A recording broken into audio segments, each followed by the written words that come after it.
नमस्कार दोस्तों, I hope आप अच्छे होंगे, अच्छे से पढ़ाई चल रही होगी। दोस्तों आज हम पढ़ते हैं बर्ड ज्योग्राफी। बर्ड ज्योग्राफी में मैंने अपने हाथ से खुद से नोट्स बनाए हैं। प्लीज़ आप इसको पढ़िएगा, अच्छे नोट्स हैं बहुत। अब हम देखते हैं कि बर्ड ज्योग्राफी में कि सर्वप्रथम भूगोल शब्द का प्रयोग किसने किया था। तो दोस्तों एरेटोस्थेनीज थे, ये ग्रीक विद्वान। इन्होंने सबसे पहले भूगोल शब्द का प्रयोग किया था। हिकेटियस ने अपनी पुस्तक जस्ट पीरियड में अर्थात पृथ्वी का वर्णन में सर्वप्रथम क्रमबद्ध समावेश किया था ज्योग्राफी का। आपको ध्यान रखना है कि 20वीं शताब्दी के आरंभ में भूगोल मनुष्य और पर्यावरण के पारस्परिक संबंधों के अध्ययन को रूप में विकसित हुआ है, जिसकी दो विचारधाराएं थी, यानी कि दो शाखाएं थी या विचारधाराएं थी। आपको ध्यान रखना है कि 20वीं सदी के आरंभ में भूगोल मनुष्य और पर्यावरण, यानी कि मनुष्य और पर्यावरण के पारस्परिक संबंधों का अध्ययन को ये रूप में विकसित हुआ है। अब हम देखते हैं कि सबसे पहले आता है संभववाद। संभववाद ये वाद हैं, किस किसने वाद दिए, इनमें किस चीज़ को बताया गया है। दोस्तों सीधे सीधे क्वेश्चन यहीं से आता है। ये संभववाद है, मनुष्य अपने पर्यावरण में परिवर्तन करने में समर्थ है, यानी कि संभववाद कहता है कि संभव है कि मनुष्य अपने पर्यावरण में परिवर्तन कर ले। इस विचारधारा के समर्थक जो थे वो भूगोलवेत्ता बाइडल डिला बिलास और फ्रेवे, ये हैं भूगोलवेत्ता बाइडल डिला बिलासो फ्रेडे। फिर निश्चयवाद। निश्चयवाद का मतलब है कि पहले से ही निश्चय है। इसके अनुसार मनुष्य को सारे काम पर्यावरण द्वारा पहले से ही निर्धारित होते हैं, अतः मनुष्य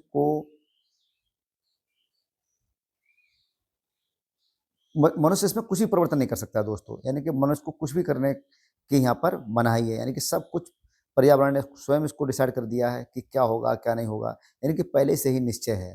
तो रिटल और रेड जेल, ये मतलब वो भूगोलवेत्ता हैं, उन्होंने इस सिद्धांत को का समर्थन किया था। अब बात आई थी नवनिश्चयवाद। नवनिश्चयवाद कहते हैं कि इसे रुको और जाओ सिद्धांत भी कहा गया है, जिसमें प्रकृति के को ट्रैफिक चौराहे पर खड़े ट्रैफिक पुलिस की तरह मानव पर नियंत्रण रहता है। इसके प्रणेता थे ग्रिफिन टेलर। दोस्तों ये नवनिश्चयवाद से बहुत ज़्यादा क्वेश्चन आते हैं, यहाँ में ध्यान रखना। ये कहता है कि इसे रुको और जाओ सिद्धांत, यानी कि रुको और जाओ।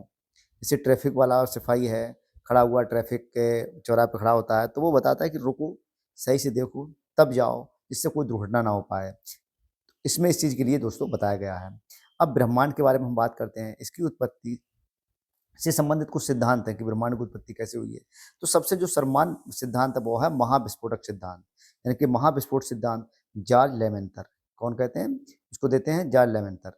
अब वो साम्यवाद सिद्धांत, यानी कि साम्यावस्था या सतत सृष्टि सिद्धांत, ये सिद्धांत थॉमस गोल्ड एवं हर्मन बॉडी ने दिया है।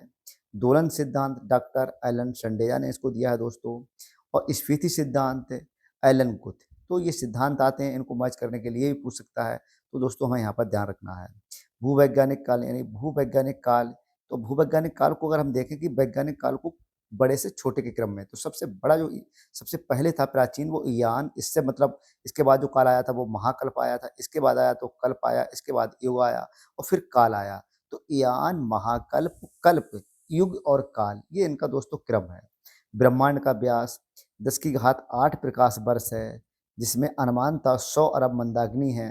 ये हमको यहाँ पर मतलब इसको अंडरस्टूड रखना है। सौरमंडल, सौरमंडल किसे कहते हैं? सौरमंडल में सूर्य का प्रभुत्व है और इसका द्रव्यमान जो लगभग है 99% द्रव्य सूर्य में ही निहित है, यानी कि सौरमंडल का 99% द्रव्य सूर्य में ही निहित है दोस्तों। सूर्य इस परिक्रमण काल में दुध मेखला के केंद्र के चारों ओर घूमने में लगना समय 25 करोड़ लगता है। सूर्य जो एक दुग्ध मेखला में इस केंद्र के चारों ओर जो घूमता है उसमें 25 करोड़ वर्ष लगता है दोस्तों। और इसमें ब्रह्मांड वर्ष, जिसको हम कॉस्मिक ईयर कहते हैं। तो आपको इस ऐसे पढ़ना है कि इस जो सूर्य है, इस परिक्रमण काल, इसका एक परिक्रमण काल है तो 25 करोड़ वर्ष में ये पूरा होता है, इसको कॉस्मस हम ईयर कहते हैं। अब सूर्य में हाइड्रोजन कितने परसेंट है? तो 71% हाइड्रोजन है। फिर इसके बाद हीलियम है 26.5%, यानी 26.5, तथा अन्य तत्व हैं 2.5% के आसपास। सीधे सीधे पूछ सकता है कि सूर्य में क्या क्या पाया जाता है? तो हाइड्रोजन, हीलियम और अन्य तत्व। तो हाइड्रोजन सबसे ज़्यादा पाया जाता है। सूर्य की दीप्तिमान सतह को प्रकाश मंडल कहते हैं। जो दीप्तिमान जो चमकती है उसको प्रकाश मंडल कहते हैं, यानी कि फोटोस्फीयर। और सूर्य ग्रहण के समय दिखाई देने वाले भाग को, सूर्य का जो किरीट होता है उसको हम कोरोना कहते हैं। ये सूर्य का बाह्यतम परत है। क्वेश्चन दोस्तों पिछली बार यहीं से आया है कि कोरोना किसे कहते हैं। तो कोरोना जो होता है ये सूर्य की बाह्यतम परत है। सूर्य किरण यानी कि कोरोना एक्सरे का उत्सर्जन करता है, इसे सूर्य मुकुट भी कहा जाता है। सूर्य का व्यास 13,92,000 किलोमीटर है, जो कि पृथ्वी के व्यास से 109 गुना अधिक है दोस्तों। सूर्य हमारी पृथ्वी से 13 लाख गुना बड़ा है, ये हमको ध्यान रखना है। आकार के अनुसार हाँ, सूर्य हमारी पृथ्वी से 13 लाख गुना बड़ा है। आकार के आधार पर जो ग्रह हैं वो किस तरीके के हैं, आपको ध्यान रखना है कि सबसे पहले बृहस्पति सबसे बड़ा है, फिर शनि, फिर अरुण, वरुण, पृथ्वी, शुक्र, मंगल और बुध। तो ये आकार के अनुसार ग्रह हैं। अब सूर्य से दूरी के अनुसार, सूर्य से की दूरी के अनुसार कौन कौन से हैं, तो बुध, शुक्र, पृथ्वी, यानी कि सूर्य के सबसे पास में कौन सा है, बुध, फिर है शुक्र, फिर है पृथ्वी, फिर है मंगल, फिर है बृहस्पति, फिर है शनि, फिर अरुण। अरुण सबसे लास्ट में है। अब हम लोग दोस्तों पढ़ते हैं मंगल, मार्स, इसको लाल ग्रह कहते हैं। लाल रंग इसका जो है वो आयरन ऑक्साइड के कारण है। सीधे सीधे क्वेश्चन यहाँ से पूछा जाता है। ये अपनी ध्रुव पर 24 घंटे में एक बार चक्कर लगाता है। इसके दो उपग्रह हैं, फोबोस और डूबोस। फोबोस जो है इसका बड़ा है, डूबोस इसका छोटा वाला है। तो सौर मंडल का सबसे बड़ा ज्वालामुखी ओलंपियस ओलंपियस है। ओलंपियस में मेसी एवं सबसे ऊंचा पर्वत है वो निक्स ओलंपिया है। आपको ध्यान रखना है कि ज्वालामुखी है तो ओलंपिस मेसी है, और जो सबसे ऊंचा इनका पर्वत है वो निक्स ओलंपिया है दोस्तों। अब जो निक्स ओलंपिया है माउंट एवरेस्ट से 3 गुना ज़्यादा बड़ा है, यानी कि माउंट एवरेस्ट की अपेक्षा इससे 3 गुना बड़ा है।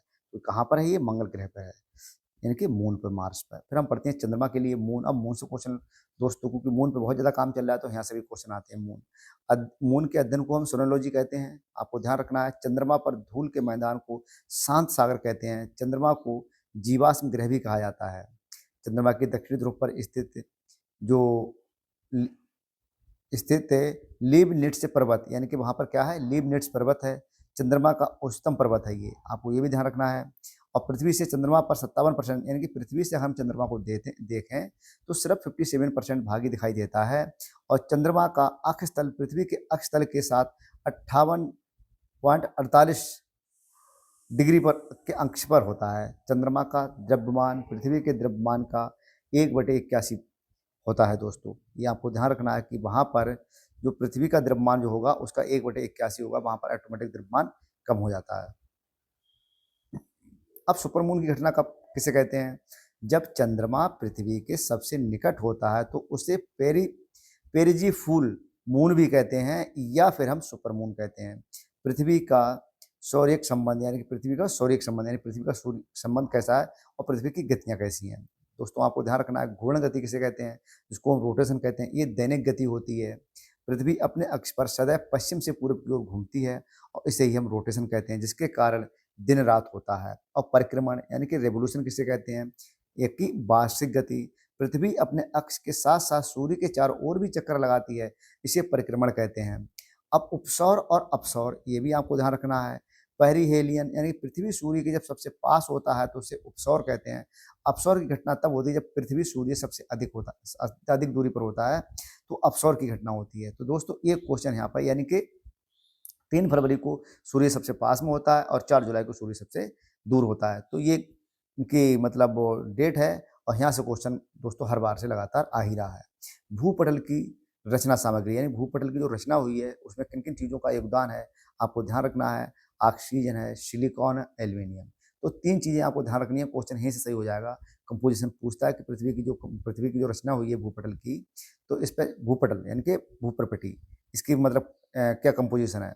अब हम देखते हैं मेटल जो पृथ्वी को जब हम पढ़ते हैं तो पृथ्वी के एक अगर हम उसको काट लें एक उस तरबूज की तरह, तो उसमें क्या क्या चीज़ें होंगी दोस्तों, आपको ध्यान रखना है कि 2900 किलोमीटर मोटा एक क्षेत्र मुख्यतः बेसाल्ट पत्थरों की समूह की चट्टानों से बना हुआ है। इसमें क्या बना हुआ है, बेसाल्ट पत्थरों का। 2900 किलोमीटर अगर हम काटें, ये पृथ्वी के आयतन का 83% भाग घिरे हुए। अगर हम पूरी पृथ्वी को लें तो 2900 किलोमीटर जब हम मोटा इसको क्षेत्र को काटेंगे तो 83% जो इसका भाग घेरे हुए है ये बेसाल्ट पत्थरों का बना हुआ है।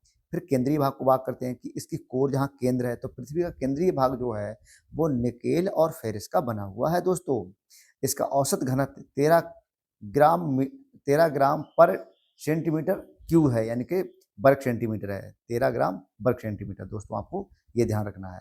अब देखते हैं हम महासागरीय नितल की उत्पत्ति, जो महासागर हैं उनकी उत्पत्ति कैसे हुई है। 70.8% पर हमारे जल है पृथ्वी पर, और 29.2% पर स्थल है। यानी कि पूरे हम पृथ्वी को देखें तो जो जल है वो महासागरों 70.8% यानी पृथ्वी का जो पूरा क्षेत्र है, जो भूमि है, उस पर 70.8% जल की उपलब्धता है, 29.2% पर ही सिर्फ स्थल है। वेगनर का महाद्वीपीय सिद्धांत यानी कि प्रभाव इन्होंने कब दिया था? 1912 में। इन्होंने बताया कि कार्बोनिफरस युग में पृथ्वी के सभी स्थलखंड आपस में जुड़े हुए थे। इन्होंने ये कहा था कि जब कार्बोनिफेरस जो युग था, तो पृथ्वी के जो भी हम अभी स्थलखंड देख रहे हैं, ये सब आपस में जुड़े हुए थे। इन स्थलखंडों को उन्होंने पैंजिया की संज्ञा दी थी। इसके चारों एक महासागर था, जिसके लिए उन्होंने पैंथालासा कहा था। दोस्तों अब हमें ध्यान क्या रखना है कि कार्बोनिफेरस युग में प्रारंभ होकर ट्रियासिक युग तक पैंजिया का विभाजन चलता रहा, और इसका एक भाग उत्तर की ओर चला गया, और एक उत्तर की ओर गया था उसको हम उत्तरी अंगारा लैंड कहते हैं, तथा दूसरा जो दक्षिण की तरफ गया था उसको हम गोंडवाना लैंड कहते हैं। तो ये आपको बहुत अच्छे ध्यान रखना है। तो अंगारा लैंड के अंतर्गत क्या क्या आता है? उत्तरी अमेरिका है, यूरोप है, एशिया है, ये सब किसके अंतर्गत आते हैं? अंगारा लैंड के। गोंडवाना लैंड के अंतर्गत क्या आता है? दक्षिणी अमेरिका है, अफ्रीका है, प्रायद्वीपीय भारत है, मेडागास्कर है तथा ऑस्ट्रेलिया। दोस्तों हमारा जो प्रायद्वीपीय भारत है वो गोंडवाना लैंड के अंतर्गत आता है, और ऊपर का जो क्षेत्र है वो हमारा किस में आता है? वो अंगारा लैंड में आता है। तो क्वेश्चन दोस्तों यहाँ से भी कई बार पूछा उसने लगातार। अब चट्टानों का वर्गीकरण, चट्टानें जो होती हैं उनका वर्गीकरण, जैसे आग्नेय चट्टानें हैं तो आग्नेय परिवर्तित कायम होंगी अवसादी में, आग्नेय बदल के बनेंगी अवसादी। तो ग्रेनाइट ये आग्नेय की जो चट्टानें हैं उनमें ग्रेनाइट है, बेसाल्ट है, ये आग्नेय चट्टानें हैं। अवसादी क्या होती हैं? क्ले एवं सैल है। तो क्ले सैल जो बदलेंगी जाकर, यानी कि उसमें परिवर्तन होगा वो सिलेट में बदलेंगी। चूना पत्थर ये संगमरमर में परिवर्तन होगा इसका। चाक एवं डोलोमाइट इसका भी संगमरमर पर परिवर्तन होगा। बलुआ पत्थर ये बदल के क्या बनेगा? क्वार्टजाइट। तो ये हमें दोस्तों याद रखना है। ये रूपांतरित सैलें हो जाएंगी, सिलेट फाइलाइट में बदल जाएगी, और फाइलाइट सिस्ट में बदल जाएगी। तो यहाँ से भी क्वेश्चन दोस्तों पूछा जाता है। मंड वाल्कनो, आपको याद रखना है कि मंड वाल्कनो एक ऐसी प्राकृतिक संरचना है जिसमें भू उत्सर्जित यानी कि भूमि से उत्सर्जित गैसें और कीचड़नुमा गांध नीचे से आती है, जैसे तरल पदार्थ का उत्सर्जन इसमें होता है। इसको मंड वाल्कनो कहते हैं। कहाँ कहाँ पाई जाती हैं? तो यहाँ पूछा जाता है ये कहाँ कहाँ पाई जाती हैं। तो यूएसए में पाई जाती हैं, कनाडा में पाई जाती हैं, ताइवान में, इटली में, ईरान में, पाकिस्तान में, रोमानिया में, चीन में, जापान में, इंडोनेशिया में। और भारत में ये सिर्फ अंडमान निकोबार में भी पाई जाती हैं, यानी कि अंडमान में ही पाई जाती हैं, जो कि बाराटांग द्वीप में स्थित है। फिर हम देखते हैं संसार में सर्वाधिक सक्रिय ज्वालामुखी कौन सा है? तो किलायू संसार का सबसे ज़्यादा सक्रिय ज्वालामुखी है। फिर इसके बाद माउंट एटना है, एवं पिटनडीला फोर्नेस, ये सबसे सक्रिय ज्वालामुखी हैं। भूकंप तथा भूकंप विज्ञान। अब हम भूकंप को पढ़ते हैं। क्वेश्चन यहाँ से दोस्तों बिल्कुल पैट क्वेश्चन है कि भूकंप को कौन कौन से पैमाने से हम मापते हैं, और भूकंप में कौन कौन से प्रकार की मतलब तरंगे निकलती हैं। तो प्राथमिक तरंगे, इनको हम संपीड़नात्मक तरंगे भी कहते हैं। इनको पीक से भी इंगित किया जाता है। इनकी जो स्पीड होती है वो 8 से लेकर 14 किलोमीटर प्रति सेकेंड होती है, और सिस्मोग्राफ पर ये सबसे पहले मापी जाती हैं, यानी कि पहुंचती हैं। ये तरंगे ध्वनि अवलेख अनुदैर्ध्य तरंगों के समान होती हैं, यानी कि ध्वनि तरंगों के अनुदैर्ध्य तरंग के समान होती हैं प्राथमिक तरंगे। अब फिर हम देखते हैं इनकी स्पीड इतनी होती है, यानी कि 8 से लेकर 14 किलोमीटर प्रति सेकेंड, अनुमान तो लगाइए आप। अब फिर देखते हैं दूसरी अनुप्रस्थ तरंगे या आड़ी तिरछी तरंगे, जिसको ट्रांसीवर्व वेव कहते हैं। तो ये तरंगे जल तरंग अथवा प्रकाश तरंगों के समान होती हैं, और इनकी जो स्पीड होती है 4 से लेकर 8 किलोमीटर प्रति सेकंड होती है दोस्तों। और इनका द्वितीय तथा गौड़ तरंगे कहते हैं, यानी कि द्वितीय और गौड़ तरंगे कहते हैं। ये तरंग जो तरल पदार्थ में होकर नहीं गुजर पाती हैं, ये तरल पदार्थ में होकर नहीं गुजर पाती हैं, सिर्फ सरफेस पर गुजरती हैं। फिर तीसरी है धरातलीय तरंगे, सरफेस एंड लॉन्ग वेव्स। अब दोस्तों आपको ध्यान कर रखना है कि इनकी स्पीड तो 3 से लेकर 3 किलोमीटर प्रति सेकंड होती है, मगर सबसे ज़्यादा जो होती हैं विनाशकारी यही होती हैं, क्योंकि ये जो तेजी से होकर निकल गई तो वहाँ पर ज़्यादा क्षति नहीं होती है। अब ये होती है इनकी धरातलीय तरंगे की स्पीड होती है बहुत कम होती है, ये बहुत उथल-पुथल मचा देती हैं, और सबसे ज़्यादा हानिकारक यही होती हैं जो धरातलीय तरंगे होती हैं। अब हम दोस्तों देखते हैं पर्वत एवं पठार। पर्वत विश्व के 25% भाग को घिरे हुए हैं, ये हमें ध्यान रखना है। और बलित पर्वत जो होते हैं वे मोड़दार पर्वत भी कहते हैं। बलित पर्वत को हम क्या कहते हैं? मोड़दार पर्वत। जैसे कि एंडीज पर्वत श्रेणी विश्व की सबसे लंबी 7200 किलोमीटर की सर्वोच्च शिखर इसका जो है वो एकाकागुआ है। एकाकागुआ, ये आपको ध्यान रखना है, क्वेश्चन यहाँ से भी आता है। फिर हम देखते हैं रॉकी पर्वत। रॉकी, ये उत्तरी अमेरिका का एक बलित पर्वत है। ये 4800 किलोमीटर का सर्वोच्च शिखर इसका जो है माउंट एल्बर्ट है। हमको ध्यान कैसे करके रखना है कि एंडीज पर्वत श्रेणी है, वो एक पर्वत श्रेणी है, कितने किलोमीटर में फैली हुई है? ये 7200 किलोमीटर में फैली हुई है। इस एंडीज पर्वत श्रेणी का सबसे ऊंचा शिखर कौन सा है? वो हमारा है एकाकागुआ। तो हमें इस तरीके से क्वेश्चन पढ़ना है। फिर देखते हैं रॉकी पर्वत। रॉकी पर्वत है, ये अमेरिका के बलित पर्वत हैं। इनका जो पूरा फैलाव है वो 4800 किलोमीटर में है, और सर्वोच्च शिखर जो इनका है वो है माउंट एल्बर्ट। ऐसे क्वेश्चन आता है दोस्तों। फिर हम देखते हैं दक्षिणी आल्प्स, यानी कि दक्षिणी आल्प्स, ये पर्वतमाला है न्यूजीलैंड में, को दक्षिणी द्वीप से पश्चिमी भाग में सर्वोच्च इसकी जो चोटी है वो आबो राकी है, जो कि माउंट कुपी इसे कहते हैं। फिर हम देखते हैं एटलस पर्वत, अफ्रीका द्वीप के मोरक्को में स्थित है। अफ्रीका द्वीप है, उसके मोरक्को में स्थित है, और मोरक्को, अल्जीरिया एवं ट्यूनीशिया देश में इसका विस्तार है। हमको कैसे ध्यान रखना कि एटलस पर्वत अफ्रीका महाद्वीप में है, और इसमें मोरक्को, अल्जीरिया और ट्यूनीशिया, इन देशों में इसका विस्तार है दोस्तों। तो क्वेश्चन यहाँ से आते ही आते हैं। फिर दूसरा देखते हैं हम अवरोधी या ब्लॉक पर्वत। इनका निर्माण जो होता है वो तनाव एवं खिंचाव के कारण होता है। ये इनमें भ्रंश पड़ जाते हैं। जब एक तनाव या खिंचाव होगा तो वो टूट के एक भ्रंश पड़ जाएगा, तो इसीलिए इनको हम क्या कहते हैं?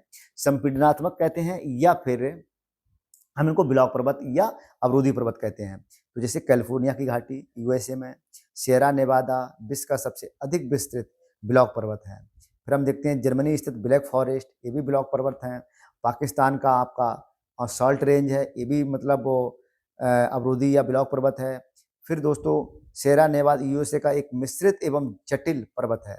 तो इस तरीके से यहाँ पूरा मतलब आपको ध्यान रखना है।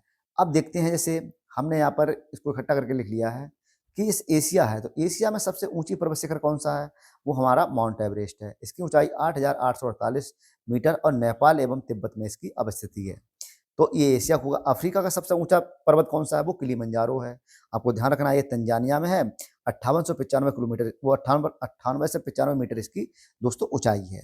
फिर उत्तरी अमेरिका का मैकिनले है सबसे ऊंचा मतलब शिखर, और 6194 मीटर इसकी ऊंचाई है, और ये कहाँ पाया जाता है? अलास्का में। कहाँ पाया जाता है दोस्तों? अलास्का में। फिर हम देखते हैं दक्षिण अफ्रीका का एकाकागुआ है, ये आपको पता है, इसकी ऊंचाई 6962 मीटर है, और अर्जेंटीना में ये दोस्तों पाया जाता है। यूरोप का अल्ब्रस है सबसे ऊंची चोटी, और ये रूस में स्थित है, 5642 मीटर इसकी ऊंचाई है। फिर अंटार्कटिका का सबसे ऊंचा जो शिखर है वो है विंसन मोसिफ, ये 4892 मीटर इसकी ऊंचाई है, और अंटार्कटिका में ये दोस्तों स्थित है। फिर ऑस्ट्रेलिया में कोएस्को सबसे ऊंचा शिखर है, और इसकी ऊंचाई 2228 मीटर है, और न्यू साउथ वेल्स में ये इसकी अवस्थिति है। फिर हम देखते हैं माउंट एवरेस्ट सबसे ऊंचा, इससे कम ऊंचा है एकाकागुआ, इससे नीचा है मैकिनले, मैकिनले नीचा है किलिमंजारो। तो सबसे ऊंचा माउंट एवरेस्ट, एकाकागुआ, फिर मैकिनले और किलिमंजारो, इस तरीके से भी लगाने के लिए आ सकता है। अब व्हाइट माउंटेन ये कहाँ पाए जाते हैं? यूएसए कैलिफोर्निया में पाए जाते हैं। ब्लैक माउंटेन कहाँ पाए जाते हैं? यूएसए के नॉर्थ कैरोलिना प्रांत में पाए जाते हैं। ब्लैक फॉरेस्ट दक्षिण पश्चिम जर्मनी में, राइन नदी का उद्गम यहीं से हुआ है, और कोलोन एवं बान शहर इसी नदी पर स्थित है दोस्तों। अब हम देखते हैं पठार, पामीर का पठार, इसे दुनिया की छत भी कहा जाता है। तिब्बत का पठार, ये दुनिया के सबसे ऊंचा पठार है, और मंगोलिया का पठार दोस्तों यहाँ से हमें पढ़ना है। अब हम देखते हैं द्वीप यानी कि आइलैंड। तो सबसे बड़ा द्वीप है ग्रीनलैंड, उससे छोटा है न्यूगिनी, फिर है इससे छोटा बोर्नियो, फिर इससे छोटा है मेडागास्कर, और फिर है बैफिन। ये क्वेश्चन दोस्तों आपको यहाँ से मिलेगा ही मिलेगा। द्वीपों का वो क्रम लगवाता है, हम वहाँ पर कैसे करके मतलब कन्फ्यूज हो जाते हैं, क्योंकि ग्रीनलैंड हमें पता है। फिर मेडागास्कर पे हम पहुँच जाते हैं, सोचते वो पूरा वो मतलब वो खंड है। तो हमें ध्यान रखना है कि ग्रीनलैंड सबसे बड़ा वो द्वीप है, इसके बाद न्यू गिनी है, फिर बोर्नियो है, फिर मेडागास्कर है, फिर बैफिन। तो ये क्रम बहुत अच्छे से याद रखना है, ग्रीनलैंड, न्यू गिनी, बोर्नियो और मेडागास्कर। ये इंपॉर्टेंट हमारे लिए बहुत ही ज़्यादा। फिर दोस्तों हम देखते हैं कि SIDS यानी कि स्मॉल आइलैंड डेवलपिंग स्टेट्स, 57 छोटे द्वीपों का एक समूह है। ये उस समय चर्चा में रहा था करंट में, तभी हमने यहाँ पे इसको मेंशन कर लिया था। अब देखते हैं विश्व के प्रमुख जल प्रपात ऊंचाई के आधार पर। तो एंजल जलप्रपात वेनेजुला में है, ये 979 मीटर ऊंचा है दोस्तों, ये सबसे ऊंचा है मतलब वर्ल्ड में। तो और टुंगेला ये दक्षिणी अमेरिका में है, 948 मीटर ऊंचा है। और पंजशीर जो घाटी है वो अफ़गानिस्तान में है। अब तो ये तो प्रपात हो गए। अब हमें यहाँ पर कुछ घाटियाँ जैसे पंजशीर घाटी कहाँ पर है, तो ये अफ़गानिस्तान में है। और राजाओं की घाटी किसे कहते हैं? मिस्र को कहते हैं। भूकंप घाटी किसे कहते हैं? कैलिफोर्निया को कहते हैं दोस्तों। महाभ्रंश घाटी किसे कहते हैं? तो ग्रेट रिफ्ट वैली, ये सीरिया, इजराइल, जॉर्डन, लेबनान, मिस्र, सूडान और इरिट्रिया में पाई जाती है दोस्तों।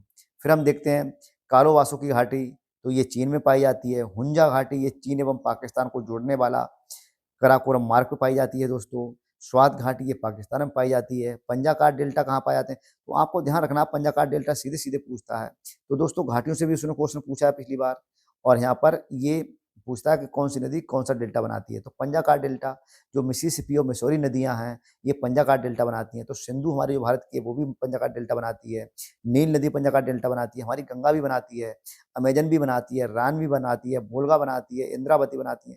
ये हाँ, इरावती बनाती हैं, ये सभी पंजाकार डेल्टा बनाती हैं। काहे के? पंजाकार डेल्टा। दोस्तों आपको यहाँ से ध्यान रखना है, कोई सी नदी उसको वो मिक्स करके पूछेगा कि इसमें कौन-सी नदी है जो पंजाकार डेल्टा नहीं बनाती है। तो पंजाकार डेल्टा बनाने वाली नदियाँ हमें पता है, तो हम वहाँ पर क्वेश्चन आराम से दोस्तों छाँट लेंगे। फिर चापाकारा डेल्टा कौन बनाती है? तो नील नदी, राइन, गंगा, ब्रह्मपुत्र।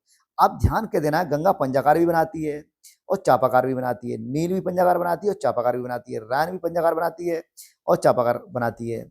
और ब्रह्मपुत्र, तो ब्रह्मपुत्र नदी एक ऐसी नदी है जो सिर्फ चापाकार डेल्टा बनाती है। अब हम देखते हैं दोस्तों जलमंडल यानी कि हाइड्रोस्फीयर। अब हाइड्रोस्फीयर में देखना है महासागर। हमें पता है महासागर 97.25% मतलब महासागर जल है, 2% हिमानियों में है, 2.05%, और भूमिगत जल जो सिर्फ है वो 0.68% है। अब दोस्तों पूरे 100% जल को हम अगर हम काउंट करें तो 97.25% सिर्फ किसमें है? महासागर में, जो पीने के योग्य नहीं है। हिमानियों में 2% के लगभग है, और भूमिगत 1% से भी कम है, यानी कि 1% के आसपास। तो दोस्तों हमें ध्यान रखना है, ये क्रम लगवाने के लिए आता है दोस्तों। अब प्रशांत महासागर की धाराएं, तो सबसे पहले हमें ध्यान रखना है, एक तो इसमें आता है कि ठंडी धाराएं कौन सी हैं, गर्म धाराएं कौन सी हैं। तो यहाँ पर हम सिर्फ देखेंगे कि प्रशांत महासागर की धाराएं। तो उत्तरी प्रशांत महासागर में हमें देखना है कि उत्तरी विषुवत रेखीय धारा, तो उत्तर की जो विषुवत रेखीय धारा है वो गर्म है, और एलिशियन ये भी गर्म धारा है, कुरोसुकी ये भी गर्म धारा, उत्तरी प्रशांत महासागर की में जो धारा है वो भी गर्म है, और अलास्का की ये भी गर्म है। तो उत्तरी प्रशांत महासागर की गर्म धारा इसमें मेंशन कर रखी है। दक्षिणी प्रशांत महासागर को हम देखते हैं, तो दक्षिणी प्रशांत महासागर में ये ठंडी जल धाराएं जो होती हैं, दक्षिणी प्रशांत महासागर की धारा कैसी है? ठंडी है। पेरू हम्बोल्ट ठंडी है, लालिनो ठंडी है, दक्षिणी ध्रुवीय विषुवत धारा गर्म है, और पूर्वी ऑस्ट्रेलिया की धारा ये भी गर्म है, और पश्चिमी ऑस्ट्रेलिया की धारा अगर पूछी जाए तो वो ठंडी धारा है। तो पूर्वी और पश्चिमी में आपको ध्यान रखना है, हेंस क्वेश्चन आता है कि पूर्वी धारा गर्म है ऑस्ट्रेलिया की धारा, पश्चिमी धारा कैसी है? पश्चिमी धारा ठंडी है। अब सागरीय जीवीय संसाधन, यानी कि सागर में हम जीवीय संसाधन को देखते हैं, तो सबसे पहले हमको ध्यान रखना है कि प्लैंकटन समुदाय, ये बहुत ही ज़्यादा क्वेश्चन आता है दोस्तों, यानी कि प्रकाशीय मंडल तथा ऊपरी सागर तल से 200 मीटर की नीचे तक गहराई तक यानी कि प्लैंकटन पाए जाते हैं। इनमें तैरने वाले सूक्ष्म पौधे तथा जंतुएं सम्मिलित होते हैं, उनको हम प्लैंकटन कहते हैं।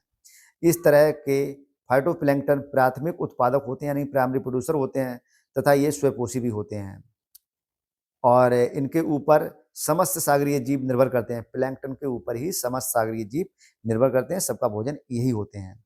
फिर हम देखते हैं नेक्टन समुदाय, तो सागरीय तल की गहराई में जैसे सील है, व्हेल है, डॉल्फिन है, सी काव है, तो इस प्रकार के जो होते हैं जीव जंतु उनको हम कहते हैं नेक्टन। फिर होता है बैंथम समुदाय, तो सागरीय जल के तलों पर रहने वाले पौधे तथा जंतुओं को खाक मतलब रखा गया है, ये सबसे नीचे होते हैं।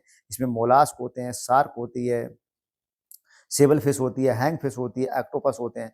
तो दोस्तों अब ध्यान क्या रखना है कि क्वेश्चन कैसे पूछता है? क्वेश्चन यहाँ से पूछता है कि सागरीय जीवियों का क्रम लगाया, तो सबसे पहले होता है प्लैंकटन, नेक्टन, बैंथम। तो पी एन बी हमें ध्यान रखना है, प्लैंकटन, नेक्टन, बैंथम। प्लैंकटन में क्या क्या पाया जाता है? ये प्राथमिक होते हैं, ठीक है, ये मतलब प्राइमरी प्रोड्यूसर होते हैं। नेक्टर में क्या होता है? सील है, व्हेल है, डॉल्फिन है। और बैंथम में दोस्तों आपको ध्यान रखना है कि इसमें शार्क है, मोलास्क है, हैंगफिश है, ऑक्टोपस, इस तरीके के। तो क्वेश्चन एक यहाँ पर हाँ से पक्का होगा ही होगा दोस्तों। अब हम देखते हैं वायुमंडल। वायुमंडल यानी कि एटमॉस्फेयर को, वायुमंडल में सबसे ज्यादा गैस कौन सी पाई जाती है? वो तो नाइट्रोजन। वायुमंडल का जो कंपोजिशन हम देखते हैं, तो सबसे पहले नाइट्रोजन, ऑक्सीजन ऑर्गन और फिर कार्बन डाई दोस्तों चौथे नंबर पर है। तो नाइट्रोजन 78.08% है, ऑक्सीजन आपकी 21 के आसपास है, ऑर्गन 0.93% है और कार्बन डाइऑक्साइड है 0.036%। आपको इस तरीके से ध्यान रखना है। आर्गन वायुमंडल में अक्रिय गैस है, ये उसमें प्रतिक्रिया नहीं करती है, सर्वाधिक आर्गन वायुमंडल में अक्रिय गैसों में सर्वाधिक है। शेष अक्रिय गैसें हैं नियॉन है, हीलियम है, प्रोटॉन है, जेनॉन है और जो अब इनको हम नोबल गैस भी कहते हैं। आपको ये भी ध्यान रखना है कि नोबल गैस को मतलब ये होती हैं अक्रिय गैस, इनको नोबल गैस कहते हैं। अक्रिय गैसों में आर्गन एक भारी गैस है। तो यहाँ पर ध्यान ये रखना है कंपोजिशन में कौन कौन सी गैस है और कौन सी गैस अक्रिय है। इन अक्रिय गैसों को हम नोबल गैस भी के नाम से जानते हैं दोस्तों। फिर हम देखते हैं क्षोभ मंडल, यानी कि क्षोभ मंडल परिवर्तन मंडल, यानी कि क्षोभ मंडल को हम ट्रोपोस्फीयर कहते हैं। अब पहली बात क्या है, एक क्वेश्चन तो दोस्तों यहीं से आ जाता है कि इन मंडलों का क्रम लगवाइए। तो मंडलों का क्रम सबसे पहले क्षोभ मंडल, समताप मंडल, आयन मंडल, मध्य मंडल, आयन मंडल और बाह्य मंडल। क्षोभ, समताप, मध्य मंडल, आयन मंडल और बाह्य मंडल। तो क्षोभ मंडल ये क्या होता है, इसमें मौसमी घटनाएं इसमें सबसे ज्यादा इसी में होती हैं। संवहनीय मंडल या अपनी क्षोभ मंडल कहते हैं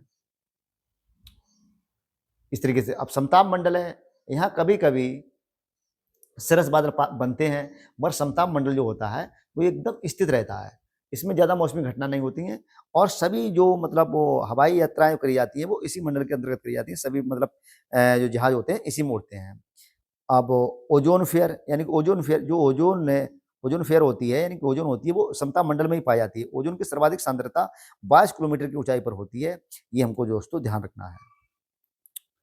अब समताप मंडल के अंतर्गत हम ये मतलब यहाँ पर मौसमी हलचलें बहुत कम होती हैं। अब आयन मंडल होता है, इसकी ऊंचाई जो है 80 किलोमीटर की ऊंचाई पर ही होती है और तापमान यहाँ -100 डिग्री तक पहुंच जाता है।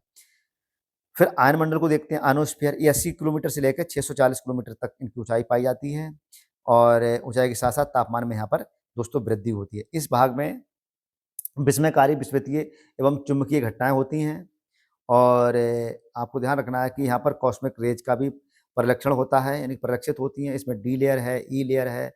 आयन मंडल के अंतर्गत ही जो हमारे वो स्थापित करे जाते हैं, जो हमने अपने छोड़ते हैं क्या बोलते हैं इनसे, प्रयोग करे जाते हैं, हमारे प्रयोग करे जाते हैं और प्रयोग के साथ साथ जितने भी हमारी जैसे इंटरनेट वगैरह का जो हम इसमें स्थापित करते हैं तो इनका रोल बहुत रहता है। तो सैटेलाइट वगैरह सब इसी में स्थापित किए जाते हैं। फिर हम देखते हैं बाह्य मंडल, एक्सोस्फीयर 640 किलोमीटर से लेकर 1000 किलोमीटर तक होता है। हाइड्रोजन तथा हीलियम की प्रधानता इस मंडल में होती है दोस्तों, सबसे ज़्यादा हाइड्रोजन होती है, हीलियम होती है। फिर हम देखते हैं स्थानीय पवनें, चिनूक, ये अमेरिका में पाई जाती है। उत्तरी अमेरिका के रॉकी पर्वत, कोलोराडो पर्वत, दक्षिणी भाग में इसको हम देखते हैं। उत्तर में कनाडा और ब्रिटिश कोलंबिया प्रांत पशुपालकों हेतु ये लाभदायक है क्योंकि ये मतलब वो गर्म पवन है। फिर हम फॉन पवन देखते हैं। फॉन ये चिनूक के समान उत्तरी आल्प्स की घाटियों में गर्म तथा अत्यधिक शुष्क पवन होती है। सर्वाधिक प्रभाव स्विट्जरलैंड में सुहाना मौसम अंगूर की फसल के लिए बहुत ही ज़्यादा मतलब लाभदायक होती है, उसको पका देती है। और सिराको ये सहारा मरुस्थल में पाई जाती है। उत्तरी अफ्रीका, सिसिली एवं दक्षिणी अफ्रीका में इसका स्थानीय नाम है खमसिन। लीबिया में इसका गिबली कहते हैं। ट्यूनीशिया। तो इस तरीके से सिमुक अरब के रेगिस्तान में चलने वाली गर्म एवं शुष्क हवा है। हरमट्टन इसको डॉक्टर विंड भी कहते हैं, सहारा रेगिस्तान में चलती है ये दोस्तों। विश्व की जनजातियाँ बुशमैन ये दक्षिण अफ्रीका के कालाहारी मरुस्थल में पाई जाती है। जिम्बाब्वे में पाई जाती है, स्वाजीलैंड, बोत्सवाना में, नामीबिया में, किर्गिज, मध्य एशिया के किर्गिस्तान गणराज्य वगैरह में और पामीर के उच्च भूमि, थ्यान पर्वतमाला इस जगह पे ये पाई जाती है। इसको निवास गृह को इयोर्ट भी कहते हैं, यानी किर्गिज की जो निवास स्थान जिसमें रहते हैं उनको हम इयोर्ट कहते हैं। तो किर्गिज जातियाँ जो है, किर्गिज जनजाति है, ये मध्य एशिया के रेगिस्तान किर्गिस्तान गणराज्य में पाई जाती है। बुशमैन दक्षिण अफ्रीका के कालाहारी में और पिग्मी ये कांगो बेसिन के कांगो गणराज्य जैसे जायरो है, कांगो है, गैबेन है, युगांडा आदि में ये पिग्मी जनजाति पाई जाती है। बद्दू अरब के उत्तरी भाग में पाई जाती है। हमद और नेफद का मरुस्थल और चल जीवन इनका व्यतीत करते हैं, ये चलते रहते हैं, मतलब चल जीवन चलते चलते अपना जीवन व्यतीत करते हैं। अब हम देखते हैं एशिया महाद्वीप। एशिया में विश्व का सर्वाधिक जनसंख्या घनत्व वाला देश जो हमें है वो सिंगापुर है। क्वेश्चन पूछा दोस्तों पिछली बार उसने, पिछली बार पूछा होगा कि एशिया के सबसे जनसंख्या घनत्व वाला देश कौन सा है। और एशिया के स्थल रुद्र यानी एशिया में स्थल रुद्र जिसकी सीमा समुद्र को नहीं छूती है तो कजाकिस्तान है, अफगानिस्तान है, मंगोलिया है, आपका नेपाल है, भूटान है, तुर्कमेनिस्तान है, उज्बेकिस्तान है, किर्गिस्तान है और कजाकिस्तान व लाओस। ये सब कैसे हैं? ये स्थल रुद्ध हैं, यानी कि भूमि से लगे हुए हैं, सागर को नहीं छू रहे हैं। स्थल रुद्ध देशों में सबसे बड़ा जो है वो कजाकिस्तान और सबसे छोटा है वो मंगोलिया है। नंबर सबसे बड़ा कजाकिस्तान और उससे छोटा मंगोलिया, सबसे बड़ा और उससे छोटा। मृत सागर के तटीय राज्य यानी मृत सागर से लगने वाले कौन कौन से राज्य हैं? इजराइल है, फिलीपींस है, फिलिस्तीन है और एवं जॉर्डन। इजराइल, फिलीपींस, फिलिस्तीन और जॉर्डन ये हैं। पामीर की गांठ ये चीन अफगानिस्तान की सीमा पर स्थित है दोस्तों। एशिया की मुख्य नदियां चोंगजियांग, यांगशीटी कियांग, ये क्रम है सबसे बड़ी चोंगयांग, यांगशीटी कियांग, फिर हांगो, इसको पीली नदी भी कहते हैं, फिर आमूर है और लीना है। ये सब कैसी हैं? एशिया की नदियां हैं। प्रशांत महासागर में गिरने वाली नदियां आमूर, हुआंगो, मेकांग, यांगत्से कियांग ये सब किसमें गिरती हैं? प्रशांत महासागर में। एशिया के बड़े द्वीप हम पीछे पढ़ चुके हैं। सबसे पहले ग्रीनलैंड, ग्रीनलैंड तो विश्व का सबसे बड़ा है। तो एशिया का जो है वो है बोर्नियो, फिर सुमात्रा, होंसू और सेलेबीस। ये हमारे किसके हैं? एशिया के हैं दोस्तों। झीलें हमारी सबसे मतलब वो एशिया में सबसे बड़ी झील कौन सी है? वो कैस्पियन सागर है और फिर अरल सागर है, फिर बालखंड झील है। ये एशिया की हैं। विश्व की सबसे बड़ी झील कैस्पियन, सुपीरियर, मिशिगन और तोंगनेलिया। तो हमें इस तरीके से याद रखना है कि एशिया और फिर विश्व में सबसे बड़ी झील कौन सी है? कैस्पियन सागर, फिर सुपीरियर। अब कैस्पियन हमारे एशिया में भी स्थित है। अब हम देखते हैं आयरलैंड। आयरलैंड बहुत चर्चे में रहता है दोस्तों। इजराइल, इजराइल बहुत चर्चे में रहा था क्योंकि वहाँ पर इस तरीके की घटनाएं हुई थी आतंकवाद से संबंधित और हमले हुए थे। तो ये आज़ाद हुआ था 28 मई 1948 को। पड़ोसी देश इसके हैं लेबनान, जॉर्डन, सीरिया, मिस्र। दोस्तों यहाँ से क्वेश्चन पूछा है उसने कि उसके पड़ोसी देशों को प्रश्न लगवाया कि उसके पड़ोसी देश कौन कौन से हैं, किस किस से उसकी सीमा लग रही है। तो लेबनान, हाँ, जेरूसलम 3 धर्मों का पवित्र स्थल है, मुस्लिम और ये आपके यहूदी और ईसाई। तो गोलान की पहाड़ियाँ यहाँ पाई जाती हैं सीरिया एवं इजराइल के मध्य। किसकी पहाड़ियाँ पाई जाती हैं? सीरिया एवं इजराइल के मध्य गोलान की पहाड़ियाँ। प्रमुख पर्वत है इसका एजमन पर्वत, सर्वोच्च पर्वत है। और गोलानी पर्वत तंबाकू की खेती के लिए बहुत ही प्रसिद्ध है दोस्तों। यहाँ पर तेल अबीब है, कपड़ा यहाँ पर सबसे ज़्यादा पाया जाता है, काष्ठ, औषधि और प्लास्टिक ये चीज़ें सबसे ज़्यादा पैदा की जाती हैं दोस्तों। और एशिया का सबसे घना महाद्वीप है वो जावा है। एशिया का सर्वाधिक जल विद्युत जो उत्पादन होता है वो जापान से होता है। और स्वर्णिम चतुर्भुज जो कहते हैं वो हम कहते हैं लाओस, थाईलैंड और म्यांमार को स्वर्णिम चतुर्भुज। अब हम देखते हैं यूरोप को। विश्व का सर्वाधिक नगरीकृत महाद्वीप सर्वोच्च शिखर एल्बुर्ज रूस में स्थित है। ये यूरोप आधा हिस्सा यूरोप का रूस में है, मतलब रूस का आधा हिस्सा यूरोप में है और आधा दोस्तों एशिया में, क्योंकि रूस की राजधानी है मास्को, बुकाय में है, यूरोप में स्थित है। तो जिसकी राजधानी होती है देश उसी में काउंट हुआ होता है। सर्वाधिक लंबी नदी वोल्गा तथा सबसे महत्वपूर्ण नदी डेन्यूब है। और यूरोप के यूक्रेन गणराज्य विश्व का प्रमुख गेहूं उत्पादक क्षेत्र है। विश्व का अन्न भंडार भी और रोटी की डलिया भी इसको हम कहते हैं दोस्तों।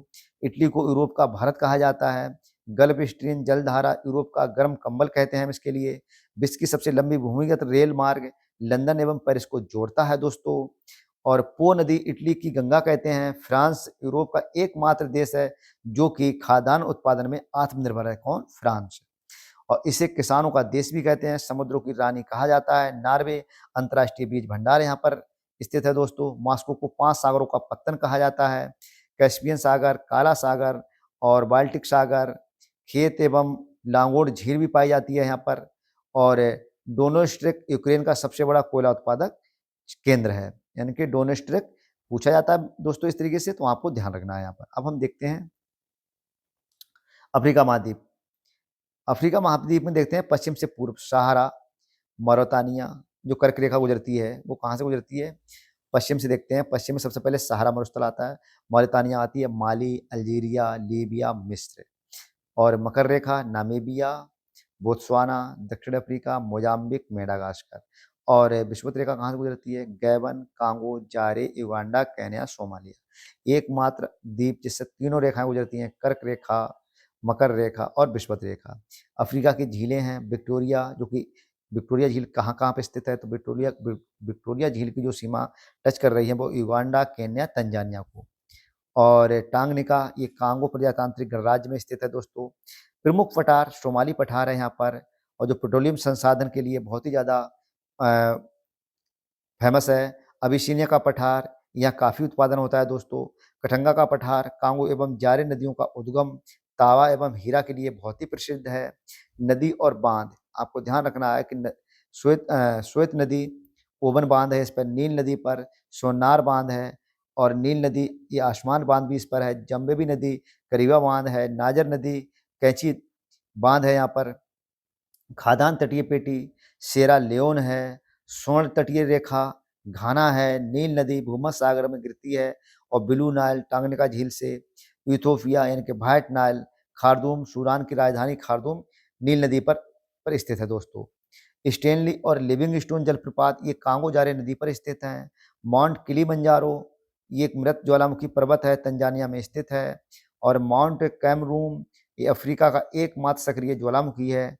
कटंगा पर्वत यहाँ यूरेशियन कोबाल्ट, हीरा, टिन, लोहा, सोना आदि निक्षेप पाए जाते हैं।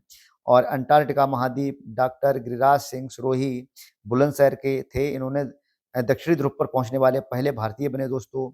और भारत ने पहला अटलांटिक अभियान 1981-82 में डॉक्टर सईद जहूर कासिम के नेतृत्व में शुरू किया था। भारत का पहला शोध संस्थान दक्षिणी गंगोत्री कहा जाता है। दूसरा मैत्री है, तीसरा भारती है दोस्तों। यहाँ से क्वेश्चन आता है। और विश्व के प्रमुख द्वीप हम पढ़ चुके हैं पीछे, Greenland, New Guinea, Borneo, Madagascar, Sumatra, Honshu. पृथ्वी पर प्रत्येक स्थान पर प्रत्येक दिन 12 घंटे 26 मिनट के बाद ज्वार तथा 6 घंटा 13 मिनट के बाद भाटा आता है। और ज्वार प्रतिदिन 2 बार आता है, एक बार चंद्रमा के आकर्षण के द्वारा, दूसरी बार पृथ्वी के अपकेंद्रीय बल के कारण आता है दोस्तों। पिछली बार क्वेश्चन यहीं से पूछा गया था कि पृथ्वी पर प्रत्येक स्थान पर प्रत्येक दिन यानी कि पृथ्वी के प्रत्येक स्थान पर प्रत्येक दिन 12 घंटे 26 मिनट पर ज्वार तथा 6 घंटे 13 मिनट के बाद भाटा आता है। ज्वार प्रतिदिन 2 बार आते हैं, एक बार चंद्रमा के आकर्षण के द्वारा और दूसरी बार पृथ्वी के अपकेंद्रीय बल के कारण आता है। किंतु इंग्लैंड के दक्षिणी भाग में स्थित साउथहैम्पटन में 4 बार आता है। चक्रवात और प्रतिचक्रवात क्वेश्चन दोस्तों यहाँ से भी आता है। चक्रवात केंद्र में कम दाब की स्थापना होती है, हवाएं बाहर से भीतर की ओर आती हैं। जब जहाँ पर कम दाब होगा वहाँ पर हवाएं बाहर से अंदर आएंगी, जब सेंटर में दाब ज़्यादा होगा तो हवाएं अंदर से बाहर जाएंगी। और प्रतिचक्रवात केंद्र में दाब ज़्यादा होता है, हवाएं केंद्र से बाहर की ओर जाती हैं।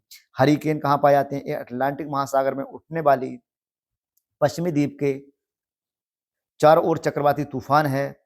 आपको ध्यान रखना है। टाइफून ये प्रशांत महासागर में उठने वाली तथा चीन सागर में चलने वाली वक्रगामी कटिबंधीय चक्रवात हैं। तो इस तरीके से हमें दोस्तों याद रखना है। जनजातीय तथा संबंधित देश, और ये एस्किमो कहाँ पाई जाती हैं? ग्रीनलैंड कनाडा में। रेड इंडियंस अमेरिका और कनाडा में। किर्गिज मध्य एशिया में।